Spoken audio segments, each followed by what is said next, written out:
Okay, ReverendCrystalCox, and this is some more on the open poly the interviews that I did. And so, so this one, she was in an open relationship with someone she was really into.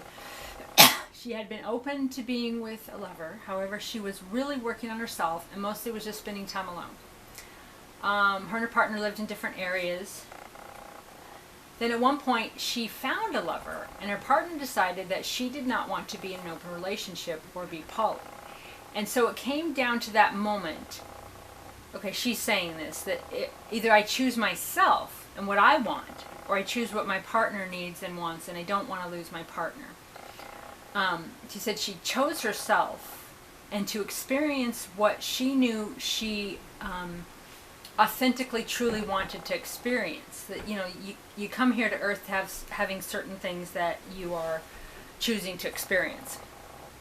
And if you do anything in your life so that someone else is not uncomfortable, you're suppressing that. Sometimes people suppress it a year or two, sometimes 20, 30, sometimes their whole life.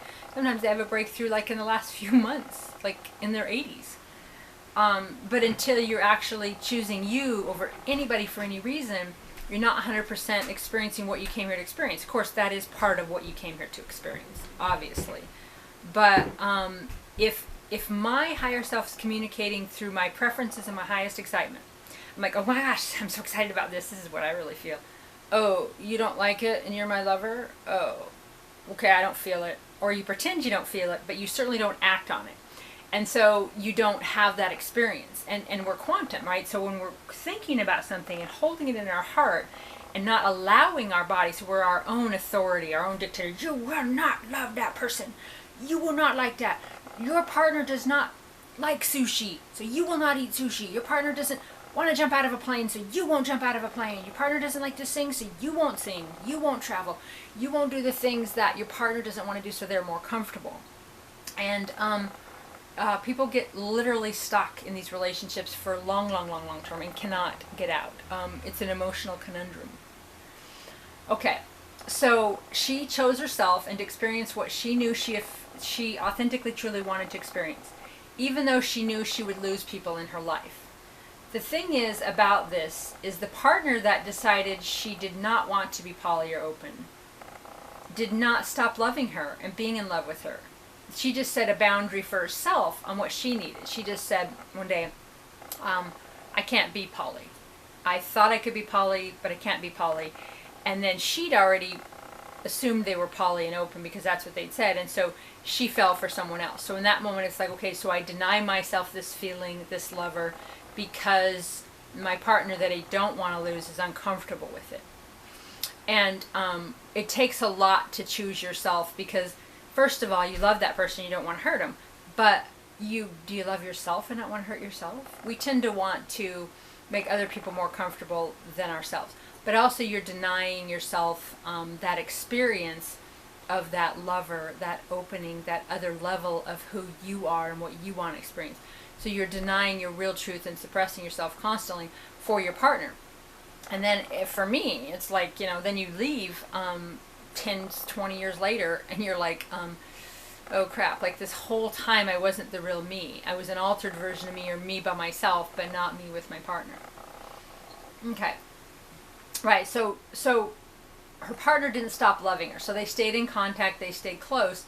So you don't stop being in love because you decide one day, oh my gosh, I'm in love with this person, but I don't want to be poly, so I don't love him anymore because they want to be poly.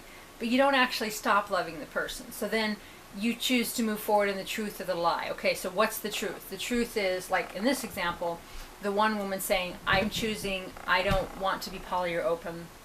Perhaps I love you too much to be in an open relationship or poly. Sometimes people say stuff like that in these interviews, but that's not really love. That's kind of addiction, needing anyone else to behave a certain way so that you feel a certain way is controlling, but it's also comforting your own traumas and your own insecurities with another person. And we need to do that all within ourselves. So if we come to that realization, we're like, I've realized that it's just too tormenting and I don't want to be in an open relationship, so I don't want you to be in an open relationship either. And then that's for that, like in this example, for that person to say, well, I really was who I said I was, and I really want to be that, and so I'm going to choose me over us and me over you. And that's what this person did. Okay, I thought I could be open, but I can't. So this is what her partner said to her. Or she said, I love you too much, right? I can't love you unless I can control you. Now, the one partner may not be thinking this is controlling, but like when you read the books about controlling people, it's based in an emotional security. It's not like, I'm a jerk, I love you and I want to control you. I mean, sometimes, men are like that. There's certain things like that. But mostly wanting to control somebody comes from the desperation of your own traumas and pain that you'll have if you can't control their actions. And that if they love someone else, they don't love you. And if they lay down with someone else, they're not into you.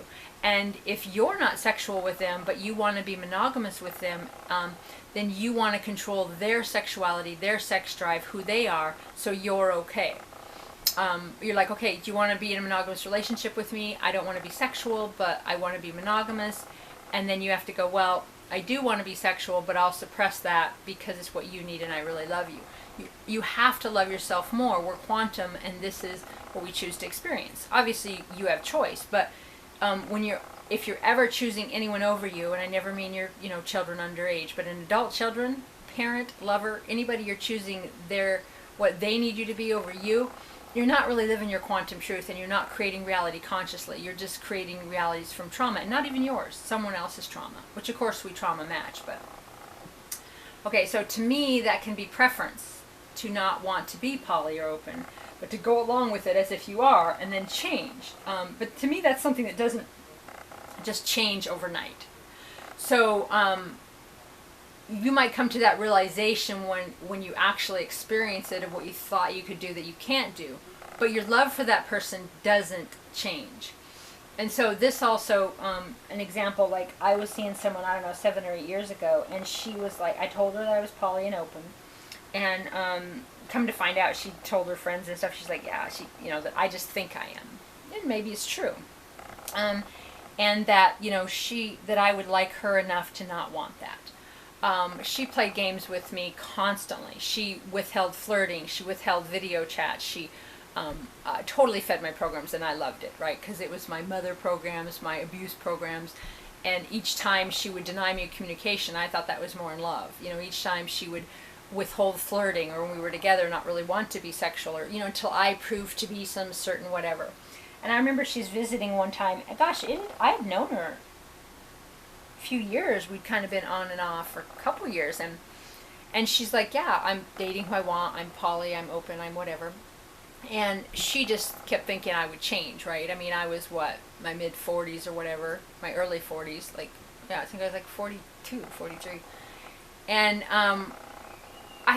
I'd come out of a long-term relationship. I mean, I was like, I don't want to be trapped in this, especially when someone's playing games and not wanting me sexually.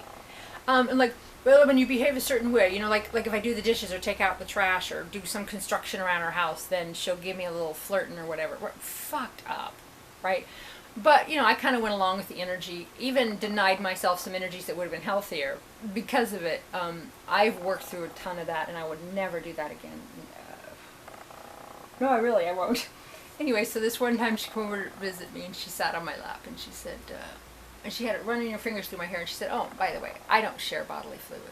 Like because she came up, I think it was like Valentine's or whatever, and she's like trying to be all sweet and cuddly and sexy and saying, right, so she's then saying, okay, well, if you want me, you can't have other people. But she's letting me to believe it's in the future, right? And within a couple months, she kind of wanted to move in with me. We weren't really sexual. She wasn't into me. She wasn't into my intensity. She wasn't physically strong. She wasn't emotionally strong. She wasn't really anything that we clicked at all. We didn't even have a high sexual passion. I just fell into the emotional drama of it. And but when she got to the point of where she'd accepted a job in my town and was going to move in, I'm like, no. So then I said a few things to make it be her idea that, yeah, that's not going to happen. But come that close again, okay? So someone moves in, and I completely suppress my sexuality, and I do whatever chores they need me to do so that they'll flirt with me now and then. When I could just not have that person, have someone that actually was fucking interested in me. So anyway, okay, so more about this person. So all the reasons why poly and open was good all of a sudden did not make sense because the heart or the program said, I can't bear to see you with another or feel you with another. But whether I'm reading a book with someone or hiking with them or making out with them or flirting with them, whatever I'm doing with someone else, it's not about you. It's about me and what I want to experience. So if you're constantly filtering your life through someone else, you're not sovereign, you're not free. I told someone yesterday, again in a healing, that you cannot be completely yourself and be in a monogamous relationship. Maybe some higher advanced folks out there can, but to me you can't, because you're always filtering every action through what someone else would think of you or what they want their life to be. How could that possibly be your life when you constantly have an authority figure that you're running by your own emotions? So you're not authentically feeling your emotion, you're running that through what someone else wants. Okay, so but the truth of it is she was still feeling her partner with another. She was still friends, and with her partner she did not stop loving her partner. She simply deprived the relationship of that level of intimacy that it had before because the partner loved someone else. So she pulled in to protect herself because she's going to be hurt if the time you're away from her you're kissing somebody. So if she didn't know, would she be hurt?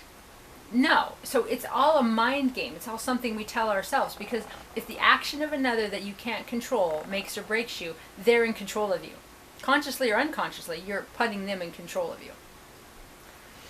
Okay, so one cannot be in love with someone, be in a deep, passionate connection one day, and then the next day decide they don't want to be that. They're done feeling that way, and they simply feel another way. So all of a sudden, they're just done. Like, I'm just done feeling that way. No, they're not. What it is they can't stand the pressure in their house or in their relationship, so they're going to kowtow to their partner. So what they're done with is being their real self. And if they're done with loving you, if they're like, oh, I'm just done and I don't love you anymore, I'm not in love with you, I don't want to be your lover, within a day, well, they never loved you. They were never into you. They were always just narcissistic and into themselves and their own thing. If one day they're like, oh, well, this is better to me than this because I'm done loving you, I'm done, I don't want to be this. And so then that day comes and they're like, oh, well, I'm not poly, I'm not open, I'm just done, I don't feel that way. But they do continue to feel that way. So then they have to process those emotions on their own, and then they suppress their truth. At the same time, the partner that doesn't want to be in a monogamous relationship, sorry, my mind was just on my soup pot, seeing if everything's okay over there. If one of you truly does not want to be open or monogamous, then they go, okay, I don't want that. So then they let that go, and then they want to go find another partner. But they still ideally want to not be jealous and freak out and run away, but they want to transition into a friendship, an intimate friendship. So how is that different? Especially if you're long distance. What's the difference? It's a game. I mean, it's a game you play with yourself. It's a program, because you still have an intimate connection with that friend. It's just that you'd be more comfortable if they weren't having intimate connections with other people. But that's really none of your business. Do you know what I mean? In a high consciousness relationship.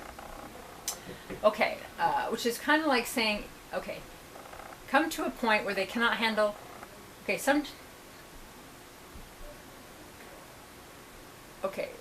they're done feeling that way and simply feel another way. Sometimes relationships just shift that quickly into friendship, or frenemies, as they say.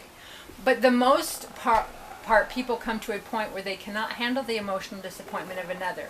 So they simply decide to choose something that's not their truth, or state, I'm not in love with you anymore, or I don't want to be poly, so I'm done feeling for you. Which is kind of just saying, if the feelings were true at all, they're going to continue feeling it. They're just going to lie to themselves and you and their partner, their other partner. They're going to lie to you, they're going to lie to their partner because they want to keep the peace in a relationship. Which, keeping the peace, walking on eggshells, not living your truth, it can't be one way or the other. You're either living your truth or you're not living your truth. On mediocre, lukewarm relationships, been there, done that, do not want that. Okay, humans are naturally poly. We love more than one person. You can love more than one child, you can love more than one hobby. The emotional issues that people have to deal with to be with more than one person are insurmountable for most. Because the biggest emotional hurdle is to know yourself. Trust yourself, allow yourself to be yourself with no authoritarian figure outside of yourself. Be self-soothing, be secure in yourself, and not need someone to commit to you so that you feel okay about you. Because a commitment anyway can change it any day. You're like, you're this and stay this way. But we're quantum, and every day should be flowy and fun, and the truth of that day, not, you said, but you loved me, but you loved me. Oh my God, right? Nightmare. Okay, I'm monogamous, but they can still change. They can say I'm poly, and they can change. It is the truth of that person, as long as you're being true with yourself. They still have the same feelings. They simply either deny them or don't. And yes, sometimes feelings change, such as after a person shows you so many times that they cannot be in a relationship with you in a high consciousness, healthy relationship, then you eventually just cut them off. Cut off the possibility of it happening, and you set your boundaries to live your best life. To being honorable to yourself. You can't let this person's indecision or their behavior make or break your day, even your energy, or keep you from the kind of love you want. So you really have to let go of people that are so indecisive. They're like, I don't know if I want this, or I don't know if I want that. They know what they want, and they know who they are. So it's just levels of, are they going to deny who they are, or are they going to allow who they are?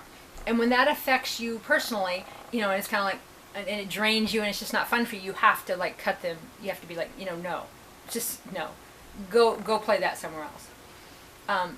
But the point being that they don't change, right? So, and if they do change, and one day like, I'm done, I don't love you, I'm not into you, I'm not in love with you, I don't want to be sexual, I don't want to flirt, then they never had it to begin with.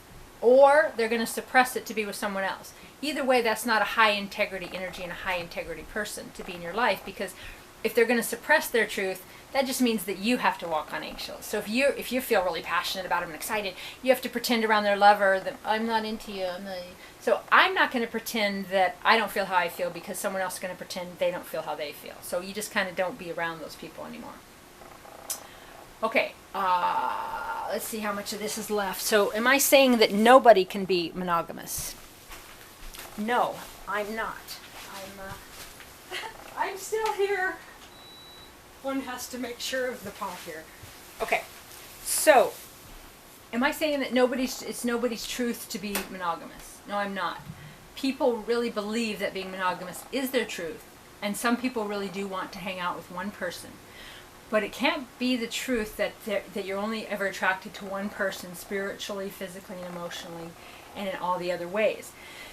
It's never true that you only like or interested in hanging out with one person. And if you're jealous of your partner having a lover, you're probably going to be jealous of your partner going to have tea with someone, or going to the beach, or going anywhere. And if you're not jealous of that, you go, well, why am I jealous if they're touching or flirting? But I'm not jealous if they're excited and passionate over, singing or shell collecting or hiking, or I'm not jealous of all that because that don't affect me. But they both do. So one of them is a passion that your partner is sharing with someone else that they're not sharing with you. So why would you be jealous if their passion involves their own physical body? Because some people think when they love somebody, they own their physical body. I said I loved you, so your body, your nakedness, your sexuality, your spiritual conversation, your flirting, your depth, your truth, I now own because I've touched you naked, or I've fingered you or stuck my dick in you or whatever. So we orgasm together, and so I own you. And so what that makes people do is they go, okay, you own me. I want you to be happy. I can't bear to upset you. So then they have the fantasies. They have the conversations. They'll either text people or have like affairs energetically or affairs with people in the physical. But they'll definitely have the affairs in their head. So I was in like long-term monogamous relationships. I would be I just long to be touched and long to be held and long for a lover, and I would just sit in that, not wanting to disappoint my partner and the rules of the relationship. So I would sit in longing, and I got more and more miserable and more wanting to die and crying at every movie that had like love stories, and because I knew I would never have that. I knew I would never be in love, and I would never have a lover because I was stuck in a relationship that my lover didn't want to touch me. She withheld touch. She didn't flirt with me. She wasn't interested in the same things as I was. Yeah, she bought me all kinds of things. We had everything we wanted, and we, ate good food and all of that, but we didn't have a friendship. We didn't drive around in the woods together. We didn't go do fun things together that I liked to do. And I'm not saying it's her. I mean, in the first, when she first got with me, I was probably someone she didn't think I was. So we weren't sexually compatible. So, but we're like, you know, we chose that we wanted a life, survival, the things we were experiencing, and the touch and love and make love, it doesn't matter. So, but I left a long-term relationship, long, to find that. And so there's no way I'm going to settle for a relationship where I'm not touched and I'm not felt passionate about. That's what I want in a partner. I want someone to be my lover, be excited about my videos, be excited when I send them stuff, be really into talking to me, and want to make love with me and really be into me physically. Because I got myself emotionally. Like, I don't want someone to coddle my programs. I don't want to be like, oh, there's someone to make dinner. I don't want someone to help me do chores. I can hire that, or I can ask a friend and share chores. I want someone to have dinners and dancing and beach walks and high passion. I get that a lot of people just, crave, maybe I call it kind of old-fashioned or old earth relationships, where you just kind of sit and you just support each other. And that's a beautiful thing. And friendship is beautiful and intimate with a person if it's your 100% truth.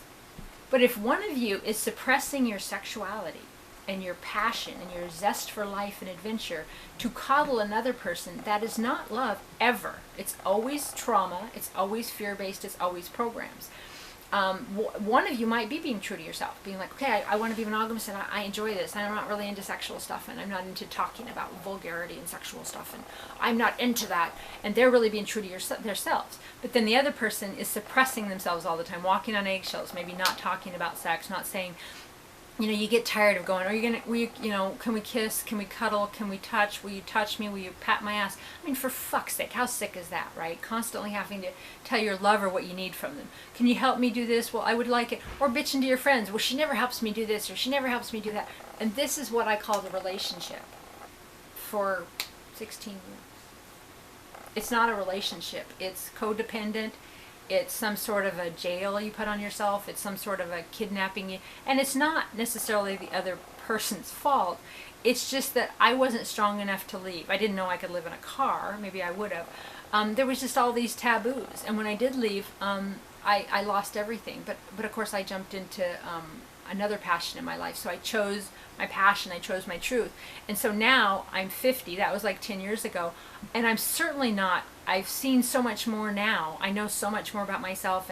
And to me, my sacredness, my connection to spirit and to Mother Earth and just animals and people and to all things is way more important than one lover. I don't want to focus on one person and their needs and everything they need, and then I lose sight of all the people I want to heal and love and play with, all the kids I want to play with, and all the animals I want to see, and just the different fun things. Because when a lover's like that, they're like it about everything. You think it's just they're jealous and you want to coddle that, but then it becomes about, oh, I don't really want to go to the beach. Yeah, I'm not really a beach person. Okay, well, I guess I won't go to the beach. I mean, you want to think in the beginning like, well, I'll go to the beach with other friends who like to go to the beach, but you don't. You end up coddling. So instead of going to the beach and doing what you like and then doing what she likes, they just do something mediocre. I gave the example the other day of like, these two people get together, right? There's this amazing restaurant. This guy's, he's been there on and off for 10 years. He loves it. The people know him. He loves it. It's just this great spot. And the gal, she has her great spot. And she loves there. She loves to go and write. She loves the food. She loves it. And so, but he is not really into that. And she's not really into that. But they want to go somewhere where they can both have that. So they go somewhere that serves both, like the menus from the different, like of sorts. So they become this muddled version of themselves. Whereas a high consciousness relationship would really want to know the person for real, not change them.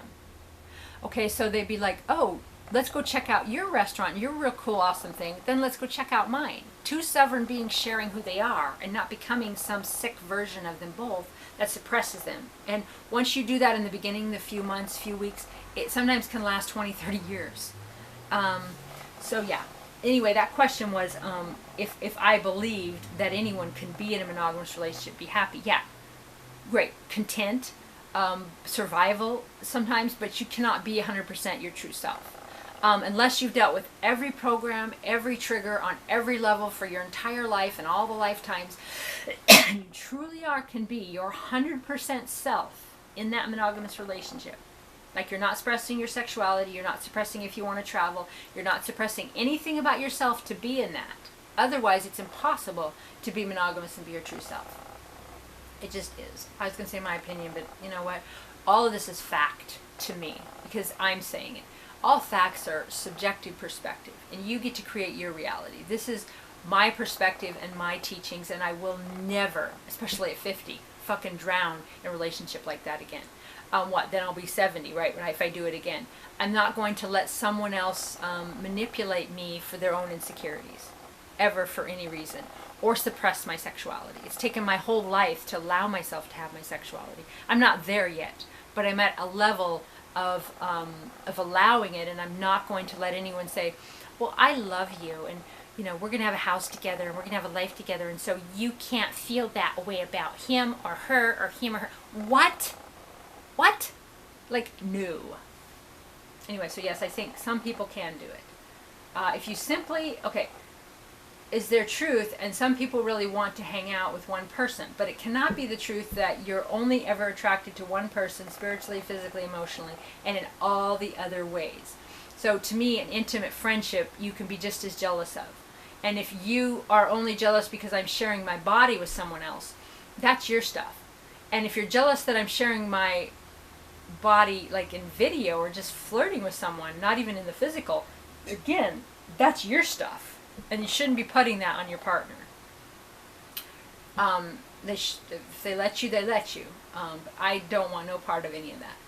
Okay, so if you simply focus on one person, you only have one perspective, one set of traumas, and if they're a person that is really needy and jealous, then you focus on healing them, you focus on where they're at in life, you lower your frequencies. I sometimes call this dumbing down. You take your expansive self that could have a bunch more stuff on the menu. Oh my gosh, I could go to the redwoods, I could go scuba diving, I could go, oh my gosh, and then all the stuff you want to experience sexually and whining and dining energetically. You could be like, that's expansive, but instead you put yourself down into, no, I'm just going to be the version that you need me to be, okay, so you'll be okay, and call that love. It's not love. It's nowhere near love. Okay, so, right, making yourself smaller so that a person's more comfortable, not getting more things on the menu, right, things that you don't even know what you like, so you get more things on the menu of what you like. You're not experiencing new stuff based on your own passion. You're experiencing stuff based on their programs and the version of you that you have to bring to that relationship. So you're not going along with your natural excitement and your natural passion. You're filtering it through, are they okay with it? Are they okay with it? You're experiencing everything through the needs and filters of your lover. Okay, so there's that. So, yeah, believe me, I'm not 100% there, but I will never go the other way. So I'll sit in aloneness before I will. I will at this point, as much as I've worked on every trigger and every program to the best of my ability thus far, I will never choose someone else's version of me. I will never say, I'm not fucking hot for you, or that I'm not passionate about you, or that I don't want to be your friend, your lover, your intimate friend, play with you, have fun with you. I will never lie about how I feel about you to placate her, him, any authority, any other adult, for any reason. I will never alter my true passion for anything to coddle someone else's version of me, ever again. Been there, done that. God bless you all.